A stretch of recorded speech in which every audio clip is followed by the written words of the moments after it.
ಭಾರತದಲ್ಲಿ ಒಬ್ಬ ಇಂಜಿನಿಯರ್ ಏನನ್ನೋ ತಯಾರಿ ಮಾಡಿದ್ದಾನೆ ಎಂದು ಕೇಳಿದ್ರೆ ಸಾಮಾನ್ಯವಾಗಿ ಅನ್ಸುತ್ತೆ ಸರಿ ಒಳ್ಳೆಯದು ಎಂದು. ಆದ್ರೆ ಈ ಬಾರಿ ಹಾಗೆ ಅನ್ಸೋದಿಲ್ಲ. ಯಾಕಂದ್ರೆ ನೋಯ್ಡಾದ 3 IIT ಇಂಜಿನಿಯರ್ಗಳು ತಯಾರಿಸಿದ ಈ ಒಂದು ಡ್ರೋನ್ ಭೂತಾನಲ್ಲಿ 3 ಗಂಟೆಗಳ ಕಾಲ ನಡೆದು ಹೋಗಬೇಕಾದ ದೂರವನ್ನ ಕೇವಲ 10 ನಿಮಿಷಗಳಲ್ಲಿ ಪೂರ್ಣಗೊಳಿಸಿದೆ. 3 ಗಂಟೆಗಳು ವರ್ಸಸ್ 10 ನಿಮಿಷಗಳು. ಇದು ಮ್ಯಾಜಿಕ್ ಅಲ್ಲ, ಇದು ಇಂಜಿನಿಯರಿಂಗ್. ಹಾಗಾದ್ರೆ ಆ ಡ್ರೋನ್ ಯಾವುದು, ಅದು ಹೇಗೆ ಕೆಲಸ ಮಾಡುತ್ತದೆ, ನಮ್ಮ ಸೈನ್ಯ ಇದನ್ನ ಏಕೆ ಬಳಸ್ತಾ ಇದೆ, ಆ ಎಲ್ಲಾ ವಿಷಯಗಳನ್ನ ಈ ವಿಡಿಯೋದಲ್ಲಿ ಹೇಳ್ತೀನಿ. ಆದ್ರೆ ಒಂದು ವಿಷಯವನ್ನ ಮೊದಲೇ ಹೇಳ್ಬೇಕು, ಈ ಡ್ರೋನ್ ಮಾಡಿದ ಒಂದು ಕೆಲಸದ ಬಗ್ಗೆ. ಅದನ್ನ ಕೇಳಿದ್ರೆ ನಿಮ್ಗೆ ತುಂಬಾನೇ ಹೆಮ್ಮೆ ಅನ್ಸುತ್ತೆ. ಅದಕ್ಕಾಗಿ ಕೊನೆವರೆಗೂ ಈ ವಿಡಿಯೋನ ಮಿಸ್ ಮಾಡದೆ ನೋಡಿ. ಮೊದಲು ಸಮಸ್ಯೆಯನ್ನ ಅರ್ಥ ಮಾಡ್ಕೊಳ್ಳಿ. ಯಾಕಂದ್ರೆ ಸಮಸ್ಯೆ ಅರ್ಥವಾದ್ರೆ ಪರಿಹಾರದ ಶ್ರೇಷ್ಠತೆ ತಿಳಿಯುತ್ತೆ. ನೀವೀಗ ಬೆಂಗಳೂರಲ್ಲಿ ಇದ್ದೀರಾ ಅಂದ್ಕೊಳ್ಳಿ. ಒಂದು ಸಾಮಾನ್ಯ ಡ್ರೋನ್ ಇಲ್ಲಿ ಪರ್ಫೆಕ್ಟ್ ಆಗಿ ಕೆಲಸ ಮಾಡುತ್ತೆ. ಯಾಕಂದ್ರೆ ಇಲ್ಲಿ ಗಾಳಿಯ ಸಾಂದ್ರತೆ ಹೆಚ್ಚಿರುತ್ತೆ. ಡ್ರೋನ್ ತನ್ನ ರೋಟರ್ ಗಳನ್ನ ವೇಗವಾಗಿ ತಿರುಗಿಸಿ ನೆಲದ ಮೇಲಿರುವ ಗಾಳಿಯನ್ನ ಕೆಳಕ್ಕೆ ತಳ್ಳಿ ಮೇಲಕ್ಕೆ ಎದ್ದೇಳುತ್ತೆ. ತುಂಬಾನೇ ಸಿಂಪಲ್. ಆದ್ರೆ ಅದೇ ಡ್ರೋನ್ ಅನ್ನ ಲೇಹ್ ಅನ್ನುವ ಪ್ರದೇಶಕ್ಕೆ ಕೊಂಡೊಯ್ಯಿರಿ. ಅಲ್ಲಿ ಗಾಳಿ ಎಷ್ಟೊಂದು ತೆಳುವಾಗಿರುತ್ತದೆ ಎಂದರೆ ಬೆಂಗಳೂರಿಗೆ ಹೋಲಿಸಿದ್ರೆ 40% ಕಡಿಮೆ ಇರುತ್ತೆ. ಅಂದ್ರೆ ಡ್ರೋನ್ 40% ಕಡಿಮೆ ಲಿಫ್ಟ್ ಮಾತ್ರ ಮಾಡಲು ಸಾಧ್ಯವಾಗುತ್ತೆ. ಈಗ ಡ್ರೋನ್ ಕೆಲಸ ಮಾಡುವುದು ತುಂಬಾನೇ ಕಷ್ಟವಾಗುತ್ತೆ. ಇನ್ನು ಚಾಂಗ್ಲಾ ಪಾಸ್ ಬಗ್ಗೆ ಹೇಳ್ತೀನಿ. ಅದು 7360 ಮೀಟರ್ ಎತ್ತರದಲ್ಲಿದೆ. ಅಕ್ಕಪಕ್ಕದ ಪರಿಸ್ಥಿತಿ ಹೇಗಿರುತ್ತದೆ ಎಂದು ಕೇಳಿ. ಅಲ್ಲಿ ಗಾಳಿ ಎಷ್ಟೊಂದು ತೆಳುವಾಗಿರುತ್ತದೆ ಎಂದರೆ ಚೆನ್ನಾಗಿ ಆರೋಗ್ಯವಾಗಿರುವ ಒಬ್ಬ ಪರ್ವತಾರೋಹಣ ಮಾಡುವವನು ಸಹ ಅಲ್ಲಿನ ವಾತಾವರಣಕ್ಕೆ ಹೊಂದಿಕೊಳ್ಳದೆ 100 ಮೀಟರ್ ನಡೆದರೆ ಸಾಕು ಸುಸ್ತಾಗ್ತಾನೆ. ನೀವೇನಾದ್ರೂ ಹಠಾತ್ತನೆ ಈಗ ಅಲ್ಲಿಗೆ ಹೋದ್ರೆ 15 ರಿಂದ 20 ನಿಮಿಷಗಳಲ್ಲಿ ಪ್ರಜ್ಞೆ ಕಳೆದುಕೊಳ್ತೀರಿ. ನಾವು ಪ್ರಯಾಣಿಸುವ ವಿಮಾನಗಳು 10,000ದಿಂದ 12,000 ಮೀಟರ್ ಎತ್ತರದಲ್ಲಿ ಹಾರ್ತವೆ. ಆದ್ರೆ ಅದರ ಒಳಗಡೆ ಕೃತಕವಾಗಿ ಗಾಳಿಯ ಒತ್ತಡವನ್ನ ಕಾಪಾಡಿಕೊಳ್ಳಲಾಗುತ್ತೆ. ಅದು ಇಲ್ಲದೆ ಇದ್ರೆ ಪ್ರಯಾಣಿಕರ ಪ್ರಾಣಕ್ಕೆ ಅಪಾಯ.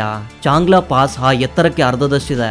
ಅಲ್ಲಿಯೂ ಸಾಮಾನ್ಯ ಡ್ರೋನ್ ಕಳಿಸಿದ್ರೆ ಅದು ನಿಯಂತ್ರಣ ತಪ್ಪಿ ತಿರುಗುತ್ತಾ ಕೆಳಗಡೆ ಬಿದ್ದು ಹೋಗುತ್ತೆ. ಫಿಸಿಕ್ಸ್ ಇದಕ್ಕೆ ಅನುಮತಿಸೋದಿಲ್ಲ. ಅದಕ್ಕಾಗಿ ಈ ಸಮಸ್ಯೆಯನ್ನ ಪರಿಹರಿಸಲು ನೋಯ್ಡಾದ 3 IIT ಇಂಜಿನಿಯರ್ಗಳು 2018ರಲ್ಲಿ IIT ಕಾನ್ಪುರದ ಒಂದು ಸಣ್ಣ ಲ್ಯಾಬ್ ನಲ್ಲಿ ಕೆಲಸವನ್ನ ಪ್ರಾರಂಭಿಸಿದ್ರು. ಅವರು ತಯಾರಿಸಿದ ಡ್ರೋನ್ ಹೆಸರೇ ಸಬಲ್ 20. ಇದನ್ನೇ ಭಾರತದ ಅನ್ಮ್ಯಾನ್ಡ್ ಚಿನೂಕ್ ಎಂದು ಕರೆಯಲಾಗುತ್ತಿದೆ. ಈ ಹೆಸರು ಕೇಳಿದ ತಕ್ಷಣ ನಿಮ್ಗೆ ಒಂದು ಸಂದೇಹ ಬರುತ್ತದೆ ಅಲ್ವಾ, ಚಿನೂಕ್ ಎಂದರೆ ಏನು ಎಂದು. ಸ್ವಲ್ಪ ಸಮಯದ ನಂತರ ಅದನ್ನ ಕೂಡ ಹೇಳ್ತೀನಿ. ಸಬಲ್ 20ರ ವಿಶೇಷತೆಗಳು ಮತ್ತು ತಂತ್ರಜ್ಞಾನ. ಮೊದಲು ಸಬಲ್ 20 ಏನನ್ನ ಮಾಡಬಲ್ಲದು ಎಂದು ನೋಡೋಣ.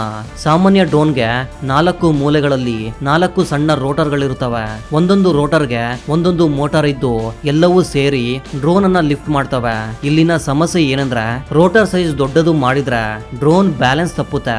ಅದಕ್ಕಾಗಿಯೇ ಪೇಲೋಡ್ ಲಿಮಿಟ್ ಆಗ್ಬಿಡುತ್ತೆ. ಎತ್ತರದ ಪ್ರದೇಶಗಳಲ್ಲಿ ಅದು ಇನ್ನಷ್ಟು ಕಡಿಮೆಯಾಗುತ್ತೆ. ನಂಬರ್ 1, ಟ್ಯಾಂಡಮ್ ರೋಟರ್ ವಿನ್ಯಾಸ. ಈ ಸಮಸ್ಯೆಯನ್ನ 1962ರಲ್ಲಿ ಬೋಯಿಂಗ್ ಚಿನೂಕ್ ಹೆಲಿಕಾಪ್ಟರ್ ಪರಿಹರಿಸಿತು. ಇದರಲ್ಲಿ 2 ದೊಡ್ಡ ರೋಟರ್ಗಳು 2 ವಿರುದ್ಧ ದಿಕ್ಕುಗಳಲ್ಲಿ ತಿರುಗುತ್ತವೆ. ಇದರಿಂದ 3 ದೊಡ್ಡ ಪ್ರಯೋಜನಗಳಿವೆ. ಡಬಲ್ ರೋಟರ್ ಏರಿಯಾ, ಅದೇ ತೂಕದಲ್ಲಿ 2ರಷ್ಟು ಲಿಫ್ಟ್ ಸಿಗುತ್ತೆ. ವೈಬ್ರೇಷನ್ ಕ್ಯಾನ್ಸಲೇಷನ್, ಕಂಪನಗಳು ಇಲ್ಲವಾಗುತ್ತವೆ. ಟೇಲ್ ರೋಟರ್ ಅಗತ್ಯವಿಲ್ಲ. ಸಾಮಾನ್ಯ ಹೆಲಿಕಾಪ್ಟರ್ ನಲ್ಲಿ ಬಾಲದ ಭಾಗದಲ್ಲಿರುವ ರೋಟರ್ ಕೇವಲ ಬ್ಯಾಲೆನ್ಸ್ ಮಾಡಲು ಮಾತ್ರ ಇರುತ್ತೆ. ಅದು ಹೆಚ್ಚುವರಿ ತೂಕವನ್ನ ಹೆಚ್ಚಿಸುತ್ತದೆ, ಹೆಚ್ಚಿನ ಕರೆಂಟ್ ತೆಗೆದುಕೊಳ್ಳುತ್ತದೆ ಮತ್ತು ಅದೊಂದು ಹೆಚ್ಚುವರಿ ಫೇಲ್ಯೂರ್ ಪಾಯಿಂಟ್. ಚಿನೂಕ್ ನಲ್ಲಿ ಟೇಲ್ ರೋಟರ್ ಇರೋದಿಲ್ಲ. ಸಬಲ್ 20ರಲ್ಲೂ ಇಲ್ಲ. ಈಗ ನಿಮ್ಗೆ ಅನ್ಸ್ಬೋದು, ಹಾಗಾದ್ರೆ ಚಿನೂಕ್ ವಿನ್ಯಾಸವನ್ನ ಕಾಪಿ ಮಾಡಿದ್ದೀರಾ ಎಂದು. ಅಲ್ಲೇ ಅಸಲಿ ಟ್ವಿಸ್ಟ್ ಇರೋದು. ಬೋಯಿಂಗ್ ಚಿನೂಕ್ ಹೆಲಿಕಾಪ್ಟರ್ ಒಂದರ ಬೆಲೆ $30 ಮಿಲಿಯನ್. ಅದು 15,000 ಕಿಲೋವರೆಗೆ ಲಿಫ್ಟ್ ಮಾಡಬಲ್ಲದು. ಅದರ ರೋಟರ್ ಡಯಾಮೀಟರ್ ಒಂದು ಸಣ್ಣ ಕ್ರಿಕೆಟ್ ಪಿಚ್ ಸೈಜ್ ಇರುತ್ತೆ. ಆದ್ರೆ ಸಬಲ್ 20ರ ಒಟ್ಟು ತೂಕ ಕೇವಲ 40 ರಿಂದ 60 ಕಿಲೋ. ಅದರ ರೋಟರ್ ಡಯಾಮೀಟರ್ ಒಬ್ಬ ಮನುಷ್ಯನ ಎತ್ತರಕ್ಕಿಂತ ಸ್ವಲ್ಪ ಹೆಚ್ಚಿರುತ್ತದೆ. 250 ಕೋಟಿಯ ಮಿಲಿಟರಿ ಮಿಷನ್ ನಲ್ಲಿರುವ ಕೋರ್ ತಂತ್ರಜ್ಞಾನವನ್ನ ಈ ನೋಯ್ಡಾದ ಸ್ಟಾರ್ಟ್ಅಪ್ ಚಿಕ್ಕದಾಗಿ ಮಾಡಿ ಎಲೆಕ್ಟ್ರಿಕ್ ಮೋಟಾರ್ ಗಳ ಮೇಲೆ ಕೆಲಸ ಮಾಡುವಂತೆ ತಯಾರು ಮಾಡಿದೆ. ಇದು ಕಾಪಿ ಅಲ್ಲ, ಇದು ರೀ ಇಂಜಿನಿಯರಿಂಗ್. ಇದು ಅತ್ಯಂತ ಕಷ್ಟದ ಕೆಲಸ. ನಂಬರ್ 2, ವೇರಿಯಬಲ್ ಪಿಚ್ ತಂತ್ರಜ್ಞಾನ. ಇದು ಸಬಲ್ 20ರ ಅಸಲಿ ಮ್ಯಾಜಿಕ್. ಸಾಮಾನ್ಯ ಡ್ರೋನ್ಗಳಲ್ಲಿ ಲಿಫ್ಟ್ ಹೆಚ್ಚಿಸಲು ಮೋಟಾರ್ ಸ್ಪೀಡ್ ಅನ್ನು ಹೆಚ್ಚಿಸುತ್ತಾರೆ. ಅದು ನೇರವಾದ ಲಾಜಿಕ್. ಆದರೆ ಎತ್ತರದ ಪ್ರದೇಶಗಳಲ್ಲಿ ಗಾಳಿ ತೆಳುವಾಗಿದ್ದಾಗ ಮೋಟಾರ್ನ ಸ್ಪೀಡ್ ಹೆಚ್ಚಿಸಿದ್ರೂ ಸಹ ಗಾಳಿಯನ್ನ ಹಿಡಿದಿಟ್ಟುಕೊಳ್ಳಲು ಅಗತ್ಯವಿರುವಷ್ಟು ಸಾಂದ್ರತೆ ಇರೋದಿಲ್ಲ. ಇದರಿಂದ ಮೋಟಾರ್ ಬರ್ನ್ ಆಗುತ್ತೆ, ಬ್ಯಾಟರಿ ಮುಗಿಯುತ್ತದೆ, ಡ್ರೋನ್ ಕೆಳಗೆ ಬಿದ್ದು ಹೋಗುತ್ತದೆ. ಆದ್ರೆ ವೇರಿಯಬಲ್ ಪಿಚ್ ಎಂದರೆ ಮೋಟಾರ್ ಸ್ಪೀಡ್ ಆಗಿ ಇಟ್ಟು ಬ್ಲೇಡ್ ನ ಆಂಗಲ್ ಅನ್ನ ಬದಲಾಯಿಸಲಾಗುತ್ತೆ. ಇದನ್ನ ಅರ್ಥ ಮಾಡಿಕೊಳ್ಳಲು ಒಂದು ಸರಳ ಉದಾಹರಣೆ. ನೀವು ದೋಣಿಯಲ್ಲಿ ನೀರಿನಲ್ಲಿ ಹುಟ್ಟು ಹಾಕ್ತಿದ್ದೀರಿ ಅಂದ್ಕೊಳ್ಳಿ. ನೀರು ಕಡಿಮೆ ಇದ್ದಾಗ ಹುಟ್ಟಿನ ಆಂಗಲ್ ಬದಲಾಯಿಸಿದ್ರೆ ಅದು ಹೆಚ್ಚು ನೀರನ್ನ ಹಿಡಿದುಕೊಳ್ಳುತ್ತೆ. ಹೆಚ್ಚುವರಿ ಶ್ರಮ ಇಲ್ಲದೆ ಹೆಚ್ಚಿನ ಪುಷ್ ಸಿಗುತ್ತೆ. ಸರಿಯಾಗಿ ಇದೇ ಕೆಲಸವನ್ನ ಸಬಲ್ 20ರ ರೋಟರ್ಗಳು ಮಾಡ್ತವೆ. ಎತ್ತರದ ಪ್ರದೇಶಗಳಲ್ಲಿ ಗಾಳಿ ತೆಳುವಾಗಿ ತೆಳುವಾಗಿದ್ದಾಗ ಬ್ಲೇಡ್ ಆಂಗಲ್ ಹೆಚ್ಚಾಗುತ್ತೆ, ಹೆಚ್ಚು ಗಾಳಿಯನ್ನ ಹಿಡಿದುಕೊಳ್ಳುತ್ತೆ, ಹೆಚ್ಚು ಲಿಫ್ಟ್ ಬರುತ್ತದೆ. ಅದೇ ಬ್ಯಾಟರಿ, ಅದೇ ಮೋಟಾರ್, ಅದೇ ಸ್ಪೀಡ್. ಹಿಂದೆ ಈ ತಂತ್ರಜ್ಞಾನ ಬ್ಲಾಕ್ ಹ್ಯಾಕ್, ಚಿನೋಕ್, ಅಪಾಚೆಯಂತಹ 100 ಕೋಟಿ ಮೌಲ್ಯದ ಮಿಲಿಟರಿ ಹೆಲಿಕಾಪ್ಟರ್ಗಳಲ್ಲಿ ಮಾತ್ರ ಇರ್ತಾ ಇತ್ತು. ಈಗ ಸಬಲ್ 20ಯಲ್ಲಿ ಈ ತಂತ್ರಜ್ಞಾನವಿದೆ.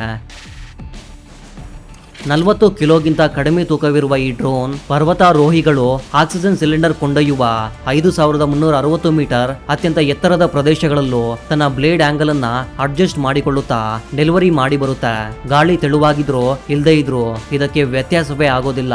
Number 3, boom rise system. ಇದು ಕೇಳಿದ ತಕ್ಷಣ ನಮ್ಗೆ ಆಶ್ಚರ್ಯವಾಗುತ್ತೆ. ಸಾಮಾನ್ಯ ಡೆಲಿವರಿ ಡ್ರೋನ್ಗಳಲ್ಲಿ ಏನಾಗುತ್ತದೆ ಎಂದರೆ ಡ್ರೋನ್ ಬಂದು ನಿಲ್ಲುತ್ತೆ, ಒಬ್ಬ ಮನುಷ್ಯ ಹೋಗಿ ಸಾಮಾನನ್ನ ತೆಗೆದುಕೊಳ್ಳಬೇಕು, ಆಮೇಲೆ ಡ್ರೋನ್ ಹೊರಟು ಹೋಗುತ್ತೆ. ಅಂದರೆ ಪ್ರತಿ ಹಂತದಲ್ಲೂ ಮನುಷ್ಯನ ಅಗತ್ಯವಿರುತ್ತೆ. ಆದ್ರೆ ಸಬಲ್ 20ಯಲ್ಲಿನ ಬೂಮ್ ರೈಲ್ ಸಿಸ್ಟಮ್ ಏನು ಮಾಡುತ್ತದೆ ಎಂದರೆ ಡ್ರೋನ್ ಗುರುತಿಸಲಾದ ಲೊಕೇಶನ್ಗೆ ಹೋಗಿ ಲ್ಯಾಂಡ್ ಆಗುತ್ತದೆ. ತಕ್ಷಣವೇ ಬೂಮ್ ರೈಲ್ ಮೆಕಾನಿಸಮ್ ಆಟೋಮೆಟಿಕ್ ಆಗಿ ಆಕ್ಟಿವ್ ಆಗಿ ಸಾಮಾನನ್ನ ರಿಲೀಸ್ ಮಾಡುತ್ತೆ. ಆ ತಕ್ಷಣವೇ ಡ್ರೋನ್ ಹಿಂತಿರುಗಿ ಹೊರಟು ಹೋಗುತ್ತೆ. Zero human contact, zero ground time. ಈ ತಂತ್ರಜ್ಞಾನದಿಂದಲೇ ಭೂತಾನ್ನ ಪಚೋಡಿಂಗ್ ಮೊನಾಸ್ಟ್ರಿಗೆ ಡೆಲಿವರಿ ಮಾಡಲು ಸಾಧ್ಯವಾಗಿದ್ದು, ಆ ಮೊನಾಸ್ಟ್ರಿಗೆ ಹೋಗಬೇಕೆಂದರೆ 3 ಗಂಟೆಗಳ ಕಾಲ ಕಾಲ್ನಡಿಗೆಯಲ್ಲಿ ಪ್ರಯಾಣಿಸಬೇಕು. ಆದ್ರೆ ಸಬಲ್ 20 ಕೇವಲ 10 ನಿಮಿಷಗಳಲ್ಲಿ ಹೋಗಿ ಬಂದಿದೆ. ಅಲ್ಲಿ ಸಬಲ್ 20ಯನ್ನು ತಯಾರಿಸಿದ ಎಂಡ್ಯೂರ್ ಏರ್ ಕಂಪನಿಯ ಸಂಸ್ಥಾಪಕ ನಕ್ಪಾಲ್ ಮಾತನಾಡಿ, ನಾವು ಮಾಡಿದ ಈ ಕೆಲಸದ ಬಗ್ಗೆ ಮಾತುಗಳಲ್ಲಿ ಹೇಳುವುದು ಕಷ್ಟ. 3 ಗಂಟೆಗಳ ಟ್ರೆಕ್ಕಿಂಗ್ ಅನ್ನ ಕೇವಲ 10 ನಿಮಿಷಗಳಲ್ಲಿ ಪೂರ್ಣಗೊಳಿಸಿ ಹಿಂತಿರುಗಿ ಬಂದಿದ್ದೀವಿ ಎಂದು ಹೇಳಿದ್ದಾರೆ.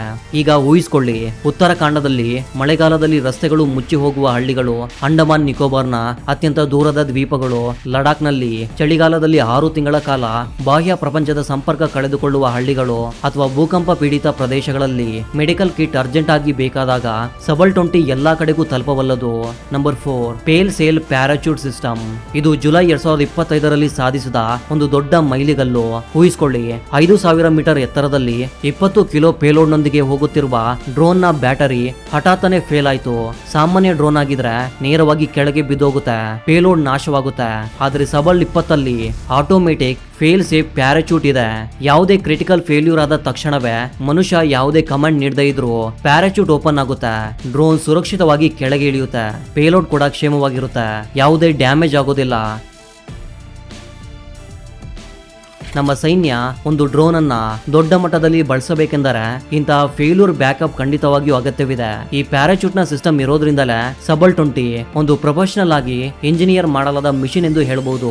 Number 5, dual EO IR turret. ರಾತ್ರಿ ಕತ್ತಲೆಯಲ್ಲೂ ಈ ಡ್ರೋನ್ ನೋಡಬಲ್ಲದು. ಇದರೊಳಗಿನ ಥರ್ಮಲ್ ಇಮೇಜಿಂಗ್ ನಿಂದಾಗಿ ಜೀರೋ ವಿಸಿಬಿಲಿಟಿಯಲ್ಲೂ ಇದು ಕೆಲಸ ಮಾಡಬಲ್ಲದು. ಡ್ಯುಯಲ್ ಸ್ಟೆಬಿಲೈಸ್ಡ್ ಟರೆಟ್ ಇರೋದ್ರಿಂದ ಡ್ರೋನ್ ಎಷ್ಟೇ ಅಲ್ಲಾಡಿದ್ರು ಕ್ಯಾಮೆರಾ ಸ್ಥಿರವಾಗಿ ಇರುತ್ತೆ. ಈ ಡ್ರೋನ್ ಸಾಮಗ್ರಿಗಳನ್ನ ಡೆಲಿವರಿ ಮಾಡುತ್ತಲೇ ಅದೇ ಸಮಯದಲ್ಲಿ ಕಣ್ಗಾವಲು ಕೂಡ ಮಾಡಬಲ್ಲದು. ಒಂದೇ ಪ್ಲಾಟ್ಫಾರ್ಮ್, 2 ಕೆಲಸಗಳು, ಅದು 24 ಗಂಟೆಯೂ ಒಬ್ಬ ಮನುಷ್ಯನ ಅಗತ್ಯವಿಲ್ಲದೆ ಮಾಡುತ್ತೆ. ಈಗ ಭವಿಷ್ಯದ ಬಗ್ಗೆ ಮಾತಾಡೋಣ. ಎಂಡ್ಯೂರ್ ಏರ್ ಕಂಪನಿಯ ಪೈಪ್ಲೈನ್ ನಲ್ಲಿ ಸಬಲ್ 50 ಬರ್ತಾ ಇದೆ. ಅದೇ ಟ್ಯಾಂಡಮ್ ರೋಟರ್ ತಂತ್ರಜ್ಞಾನ ಮತ್ತು ಅದೇ ವೇರಿಯಬಲ್ ಪಿಚ್ ನೊಂದಿಗೆ ಇದು 50 ಕಿಲೋ ಪೇಲೋಡ್ ಅನ್ನ ಹೊರಬಲ್ಲದು. ಆ ನಂತರ 200 ಕಿಲೋ ಕಾರ್ಗೋ ಡ್ರೋನ್ ಬರಲಿದೆ. 200 ಕಿಲೋ ಎಂದರೆ ಎಷ್ಟು ಗೊತ್ತಾ? 3 ದೊಡ್ಡ ಮನುಷ್ಯರನ್ನ ಒಂದೇ ಬಾರಿಗೆ ಕರೆದೊಯ್ಯಬಹುದು. ಅಂದರೆ ಭವಿಷ್ಯದಲ್ಲಿ flying ambulance, unmanned air taxi ಎಲ್ಲವೂ ಸಾಧ್ಯವಾಗಲಿದೆ. 3 IIT ಇಂಜಿನಿಯರ್ಗಳು ನೋಯ್ಡಾದ ಒಂದು ಸಣ್ಣ ಲ್ಯಾಬ್ 2018ರಲ್ಲಿ ಪ್ರಾರಂಭವಾದ ಪ್ರಯಾಣ ಈಗ ಭಾರತೀಯ ಸೇನೆ 5360 ಮೀಟರ್ ಎತ್ತರದಲ್ಲಿ ಇದನ್ನ ಯಶಸ್ವಿಯಾಗಿ ಟೆಸ್ಟ್ ಮಾಡಿದೆ. ಇದು ಚಿನೂಕ್ ಹೆಲಿಕಾಪ್ಟರ್ ಮಾಡುವ ಕೆಲಸವನ್ನ ಒಂದು ಸಣ್ಣ ಡ್ರೋನ್ ಮಾಡಲು ಸಾಧ್ಯವಾಗ್ತಿದೆ. ಇದು ಡೀಪ್ ಟೆಕ್, ಇದು ನಮ್ಮ ಇಂಡಿಯಾದಲ್ಲಿ ನಡೀತಿದೆ. ಕೊನೆಯದಾಗಿ ಒಂದು ವಿಷಯ ಹೇಳಬೇಕು. ಭೂತಾನ ಮೊನಾಸ್ಟ್ರಿಯಲ್ಲಿ ಪ್ರಾರ್ಥನೆಗಳಿಗಾಗಿ ಸಾಮಗ್ರಿಗಳನ್ನ ತಲುಪಿಸಿದಾಗ ಅಲ್ಲಿದ್ದ ಬೌದ್ಧ ಭಿಕ್ಷುಗಳು ಸಬಲ್ 20ಗಾಗಿ ವಿಶೇಷವಾಗಿ ಪ್ರಾರ್ಥನೆ ಮಾಡಿದ್ರು. 3 ಗಂಟೆಗಳ ಟ್ರೆಕ್ಕಿಂಗ್ ಅನ್ನ 10 ನಿಮಿಷಗಳಲ್ಲಿ ಮುಗಿಸಿದ ಆ ಸನ್ನಿವೇಶವನ್ನ ಒಮ್ಮೆ ನೆನೆಸ್ಕೊಳ್ಳಿ. ನಿಮ್ಗಾಗಿ ಒಂದು ಪ್ರಶ್ನೆ, ಭಾರತದಲ್ಲಿ ಯಾವ ಪ್ರದೇಶಕ್ಕೆ ಸಬಲ್ 20 ಎಲ್ಲದಕ್ಕಿಂತ ಹೆಚ್ಚಾಗಿ ಅಗತ್ಯವಿದೆ ಎಂದು ನಿಮ್ಗೆ ಅನಿಸ್ತದೆ? ನಿಮ್ಮ ಊರಿನ ಹತ್ತಿರ ಅಥವಾ ನಿಮ್ಗೆ ತಿಳಿದಿರುವ ಇಂತಹ ದೂರದ ಪ್ರದೇಶ ಯಾವ್ದಾದ್ರೂ ಇದೆಯೇ? ಕೆಳಗಡೆ ಇರುವ ಕಾಮೆಂಟ್ ಬಾಕ್ಸ್ ಅಲ್ಲಿ ತಪ್ಪದೆ ಬರೀರಿ. ಈ ವಿಡಿಯೋವನ್ನ ನಿಮ್ಮ ಇಂಜಿನಿಯರಿಂಗ್ ಸ್ನೇಹಿತರೊಂದಿಗೆ ಶೇರ್ ಮಾಡಿ. ಮುಖ್ಯವಾಗಿ ಭಾರತದಲ್ಲಿ ಡೀಪ್ ಟೆಕ್ನಾಲಜಿ ಸಂಶೋಧನೆಗಳು ನಡೆಯೋದಿಲ್ಲ ಎಂದು ಯಾರೆಲ್ಲ ಅಂದ್ಕೊಳ್ತಾ ಇದ್ದಾರೋ ಅವ್ರಿಗೆ ಸಬಲ್ 20 ಹೆಸರನ್ನ ಹೇಳಿ. ಇದ್ರ ಬಗ್ಗೆ ನಿಮ್ಮ ಅಭಿಪ್ರಾಯವೇನು ಅಂತ ತಪ್ಪದೆ ಕಾಮೆಂಟ್ ಬಾಕ್ಸ್ ಅಲ್ಲಿ ತಿಳಿಸಿ. ಇದೇ ರೀತಿಯ ಮತ್ತೊಂದು ಇಂಟ್ರೆಸ್ಟಿಂಗ್ ಆದ ವಿಡಿಯೋದ ಜೊತೆಗೆ ಮತ್ತೆ ಸಿಗೋಣ. ಅಲ್ಲಿವರೆಗೂ ಜೈ ಹಿಂದ್, ಜೈ ಕರ್ನಾಟಕ.